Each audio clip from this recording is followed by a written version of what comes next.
అందరికీ నమస్కారం. గత 4 రోజులుగా ఇంటర్నెట్లో, సోషల్ మీడియాలో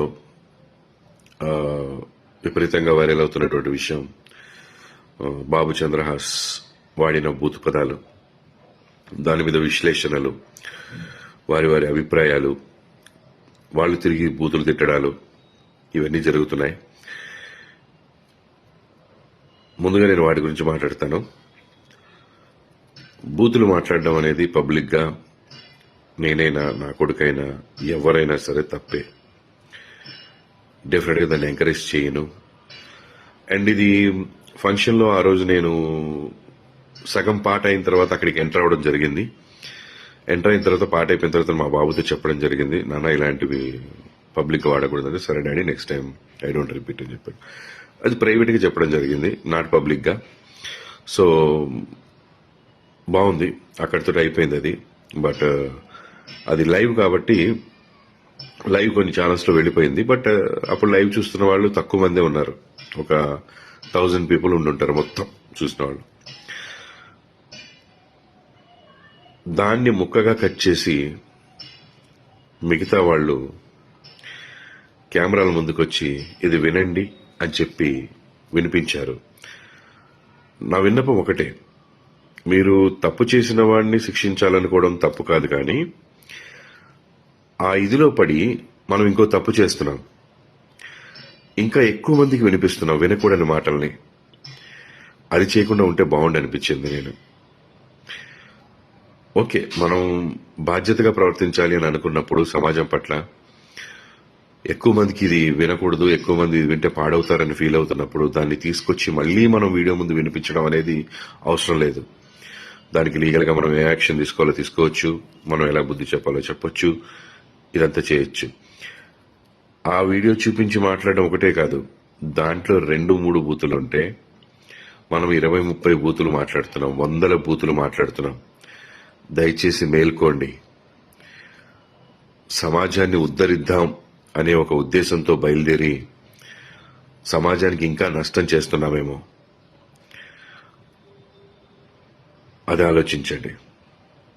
అండ్ ముఖ్యంగా అక్కడ నా భార్య కానీ నా కూతురు కానీ లేరు, వాళ్ళు చెన్నై షూటింగ్లో ఉన్నారు. ఆ విషయం తెలియకుండానే చాలామంది చాలా మాటలు అన్నారు వాళ్ళని. తప్పు, అది పెద్ద తప్పు. ఏదైనా తెలుసుకుని మాట్లాడాలి. ఇంకో ముఖ్య విషయం, నన్ను కూడా చాలా మాటలు అన్నారు.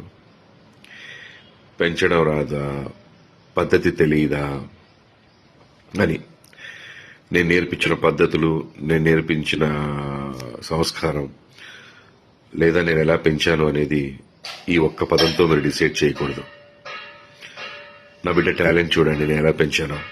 ఈ రోజున బరాబర్ ప్రేమిస్తా సినిమా చూసిన వాళ్ళు ప్రతి ఒక్కళ్ళు చెప్తున్నారు అద్భుతంగా చేశాడని, డాన్స్లు అద్భుతంగా చేశాడు, యాక్టింగ్ అద్భుతంగా చేశాడని. ఎంతో మెచ్యూరిటీ ఉన్న వ్యక్తిగా మాట్లాడుతున్నాడు అని.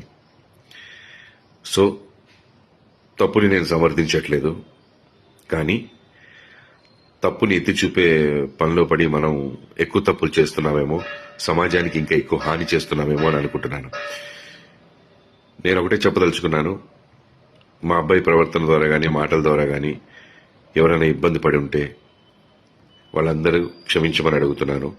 ప్లస్ ఆ రోజు ఆ ఫంక్షన్కి నా మీద ప్రేమతో వచ్చినటువంటి జేడి చక్రవర్తి అన్న, ఆది సాయి కుమార్ గారు, జయంతి పరాంజీ గారు, వీళ్ళందరూ కూడా నన్ను మన్నించమని నేను కోరుకుంటున్నాను.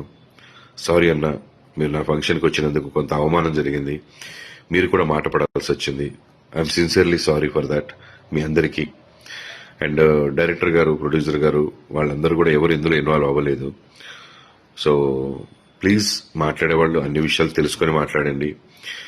ఒక విషయం తెలుసుకొని మిగతా విషయాలన్నీ మాట్లాడకండి, లేదా దాని గురించి మాట్లాడండి. తప్పు లేదు, ప్రశ్నించడం తప్పు లేదు. ఇక్కడే స్టార్ట్ అయింది, ఈ రోజు స్టార్ట్ అయింది. ఇకపైన ఎక్కడ మనకి బూతులు వినపడకూడదు. దాంట్లో నేను కూడా మీతో తోడుగా ఉంటాను. తప్పకుండా మనందరం ఫైట్ చేద్దాం, ఇకపైన బూతులు లేకుండా. బరాబర్ ప్రేమిస్తా సినిమా చాలా బాగుందని ప్రజలు చెప్తున్నారు. తప్పకుండా సినిమా అందరూ చూసి ఆదరించండి. నా బిడ్డ తప్పుని ఎంచారు, వాడి టాలెంట్ను కూడా ఒకసారి చూడండి, చూసి మీ అభిప్రాయం చెప్పండి. బరాబర్ ప్రేమిస్తా ఇన్ థియేటర్స్.